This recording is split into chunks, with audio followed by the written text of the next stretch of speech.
মালাউল মৌলা ফালাউল কুল, তুমি আমার হও আমি তোমার হব, তুমি যদি আমার হও আমি তোমার হব, আমি যেদিন তোমার হব কুল মখলুক কীর্তি থেকে নিয়ে জিবেল তোমার গোলামি করতে বাধ্য হবে। যাকে যা বলবে মানতে সে বাধ্য হবে তারা।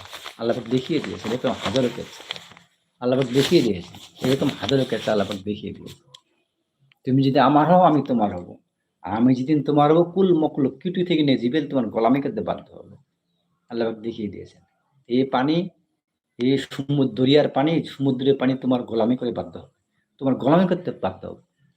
আমি একদিন হেতেলে আনো সঙ্গে 10,000 সাহাবাদের জামাত, 10,000 সাহাবাদের জামাত দাজলা নদীর উপর দিয়ে পার হয়ে চলে গেছে। দাজলা নদীর উপর দিয়ে পার হয়ে চলে গেছিল, কোন নৌকো নেই পোলো নেই, নদীর উপর দিয়ে দাজলা নদীর উপর দিয়ে ঘোড়া নিয়ে পার হয়ে চলে গেছিল দাজলা নদীর উপর দিয়ে। সেই সময়টা দাজলা নদীটা 63 কিলোমিটার শুধু চওড়াই ছিল। সেই সময় দাজলা নদীটা 63 কিলোমিটার শুধু